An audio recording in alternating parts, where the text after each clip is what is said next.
कहानी तिलक योगी भाग 3। कितनी सुंदर गुफा है। जब तक माँ दुकान से कुछ खरीद रही है मैं जल्दी से इसके अंदर आकर देखता हूँ। वाह, कितनी बड़ी गुफा है ये। बाहर से तो छोटी सी दिख रही थी, लेकिन कितना अंधेरा है इसके अंदर। अरे वो क्या चमक रहा है, चलकर देखता हूँ। बहुत अंदर और कई मोड़ आने के बाद पास पहुँचने पर एक मानवाकार आकृति दिखाई देती है, जिसके माथे से प्रकाश निकल रहा था। उसे उनके पास नहीं जाना चाहिए। कोई उसे रोको, रोको उसे, तिलक ने आवाज लगाई। बच्चा सहज भाव से ही उनके पास गया और माथे से निकल रहे प्रकाश को पकड़ने की चेष्टा से माथे पर अपना नन्हा हाथ रख दिया।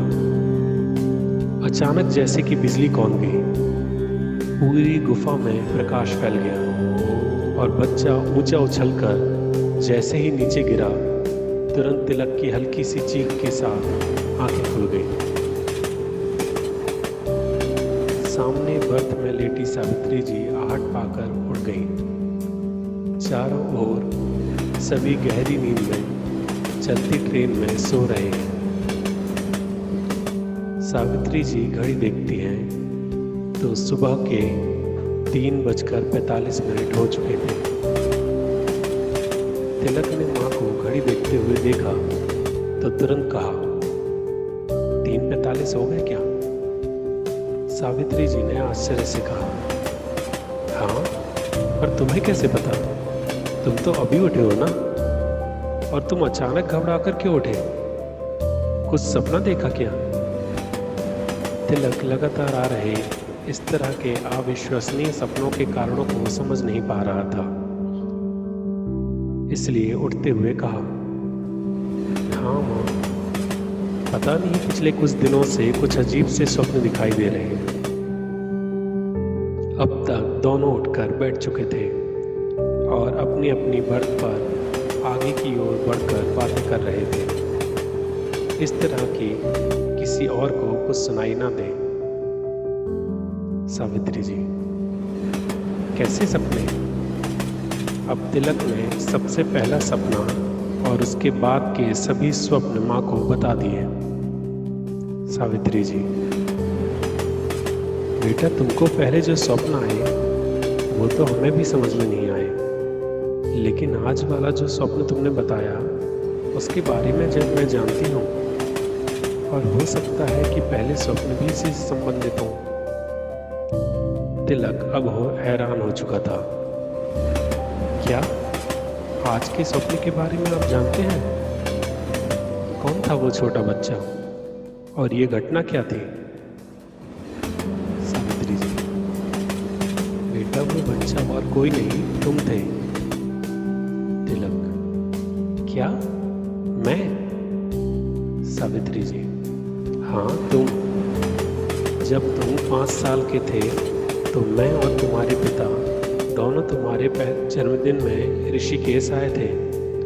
उस समय वहाँ पूर्णिमा का मेला चल रहा था।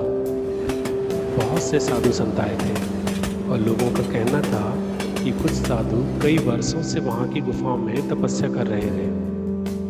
हालांकि अक्सर मेला शहरी क्षेत्रों में भरा जाता था, लेकिन उस वर्ष कुछ लोगों के मानवीय हट के कारण उन दुर्लभ गुफाओं के पास ही मेला भरा गया था। तिलक एकटक माँ को देख रहा था। सावित्री जी ने कहना जारी रखा, जो तुम्हें अभी दिखाई दिया कि तुम किसी गुफा में चले गए थे, हम लोग तुम्हें बहुत देर ढूंढते रहे। फिर उसी गुफा के द्वार पर अचानक अंदर से प्रकाश दिखाई दिया, तो हम दोनों उस ओर बढ़ गए। लंबी गुफा में अंदर जाने के बाद हमने देखा कि एक योगी बैठे हुए तुम्हारी ओर देख रहे हैं और तुम उनसे कुछ दूर बेहोश होकर गिर गए थे। मैं तुरंत तुम्हारी ओर दौड़ी, लेकिन उन योगी ने रोक दिया। मैं और तुम्हारे पिता बहुत डर गए थे। इसलिए वहीं खड़े हो गए। योगी धीरे धीरे उठे। ऐसा लग रहा था मानो कई वर्षों के बाद उठ रहे हों। उनके ऊपर पड़ी हुई धूल और मिट्टी हटकर गिरने लगी। उठकर तुम्हारी ओर गए और तुम्हारे सिर पर हाथ फेरा। तुम्हारा एक हाथ हल्का सा हिला। उन्होंने हम लोगों की ओर देखकर कहा, यदि इस बच्चे की जगह किसी और ने हमें छुआ होता तो वो हमारी तपस्या के कारण हमारे शरीर में उत्पन्न ताप को सह नहीं पाता और मर जाता। इसके सहज बुद्धि वाला होने तथा ऐसी नियति होने के कारण यह बच गया है। लेकिन क्यों? क्योंकि मैं पिछले 15 वर्षों से इस कठिन तप के बाद उठ रहा हूँ, जिस कारण मेरे माथे से होती हुई ऊर्जा बाहर निकल रही थी और उसी समय इसने उस ऊर्जा का स्पर्श किया जिसका प्रभाव इस पर भी पड़ा है। हमने अभी तक इसके सिर पर हाथ रखकर इसके उस प्रभाव को 20 वर्षों के लिए रोक दिया है। कुछ देर में इसे होश आ जाएगा, लेकिन आज से ठीक 20 वर्ष बाद इसका प्रभाव प्रारंभ हो जाएगा। इसलिए उस समय तुम लोग इसे लेकर इसी जगह पर आना। मैं कहीं भी होऊंगा उस समय यहाँ आ जाऊंगा। मैंने और तुम्हारे पिता ने एक दूसरे को देखा और फिर मैंने उन योगी से कहा, हम लोग पूरी कोशिश करेंगे, लेकिन बाबा यदि किसी कारण से हम नहीं आ सके तो? योगी, ये सारा घटनाक्रम नियति का किया हुआ है। आगे भी नियति ही स्वयं रास्ता दिखाएगी, लेकिन हम 20 साल बाद यहीं मिलेंगे। कहते हुए योगी ने फिर से झुककर तुम्हारे सिर पर हाथ रखा और गुफा से बाहर चले गए। हम दोनों तुम्हारे पास गए तो तुम तब तक होश में आ चुके थे। तुम उस घटना के बारे में भूल चुके थे। तुम्हें सिर्फ गुफा के बाहर तक का ही सब कुछ याद था। कहते कहते सावित्री जी की आंखों से आंसू छलक आए थे। तिलक खुद भी बुद्ध बना बैठा हुआ था। तिलक, माँ इसलिए उस दिन तुमने धीरे से कहा था कि उन्होंने बुलाने का रास्ता साफ कर दिया। वो आप उन योगी के लिए ही बोल रही थी क्या? सावित्री जी ने हाँ में सिर हिला दिया। तिलक, तो अब क्या होना है? इसके बारे में आपको कुछ? सावित्री जी, नहीं बेटा, हमें इसके बारे में और कुछ नहीं पता। हम बस वहाँ चलकर देखेंगे। यदि वो साधु वहाँ मिलते हैं तो उनसे आशीर्वाद लेकर वापस आ जाएंगे। तिलक के मन में विचारों का युद्ध छिड़ गया। ट्रेन अपने गंतव्य तक पहुँचने वाली थी तो दोनों ने सामान को व्यवस्थित रखना शुरू कर दिया। ट्रेन से उतरकर लगभग 1.5 घंटे बस में सफ़र करने के बाद दोनों एक होटल में रुक गए। स्नान के बाद मंदिरों के दर्शन किए और फिर खाना खाकर थोड़ा आराम किया। दोपहर को सावित्री जी ने आसपास पुरानी गुफाओं के बारे में पता किया। पता चला कि कुछ हादसे हो जाने के कारण उन दुर्लभ गुफाओं की ओर जाने वाले रास्ते बंद कर दिए गए हैं। लेकिन जहाँ तक वाहन जाते हैं वहाँ से उन गुफाओं की दूरी लगभग 6 किलोमीटर है। शाम को ऋषिकेश में घूमने के बाद दूसरे दिन सावित्री जी ने तिलक को उन गुफाओं की ओर चलने को कहा। पहले दोनों ने मंदिर में जाकर दर्शन किए और फिर गुफाओं की ओर जाने के लिए तैयार हो गए। तिलक ने सावित्री जी को गुफाओं की ओर न जाने के लिए बहुत समझाया, लेकिन वे नहीं मानी। तब उनकी जिद के कारण दोनों ही दोपहर को पहले वाहन से और फिर पैदल ही उन गुफाओं की ओर चल दिए। लगभग 5 बजे उन गुफाओं के सामने तिलक और माँ सावित्री खड़ी थी। तिलक को कुछ अलग ही अनुभूति हो रही थी, लेकिन उसने सावित्री जी को बताना सही नहीं समझा। सावित्री जी ने जहाँ घटना घटित हुई थी उस गुफा को जल्दी ही पहचान लिया और तिलक को उस ओर इशारा किया। बाहर से ही तिलक ने आवाज लगाई तो किसी ने भी जवाब नहीं दिया। तिलक, माँ अब हमें अंदर चलना चाहिए। अंदर कोई नहीं है। वैसे भी मेरा जन्मदिन कल है। अब मैं गुफा देख चुका हूँ। यदि आप कहोगी तो कल आकर उन योगी के पैर छूने के लिए आ जाऊंगा। सावित्री जी के कुछ सोचकर कहा,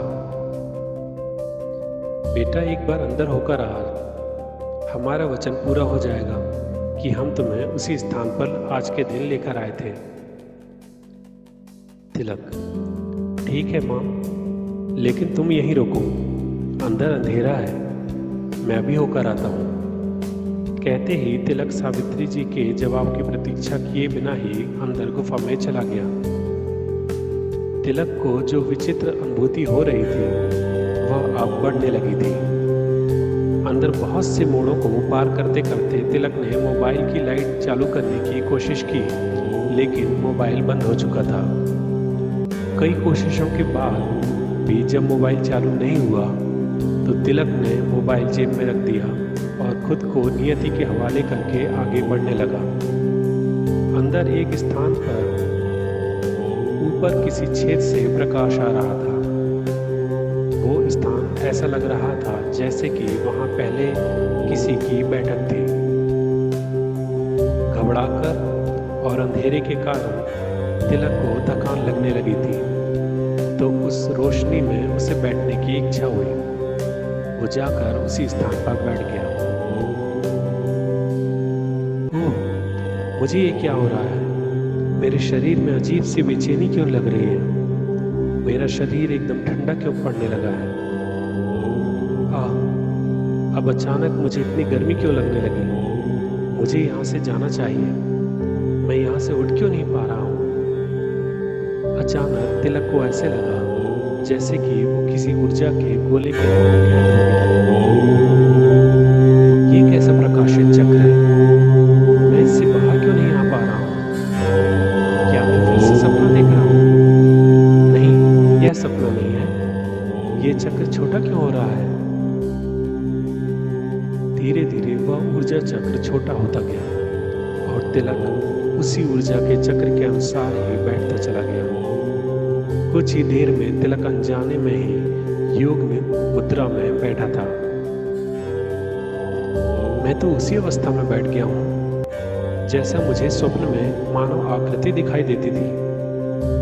ओह, तो ये चक्र कुछ और नहीं, ऊर्जा चक्र है। ये भाषा और ये बातें मुझे समझ में आना कैसे शुरू हो गई?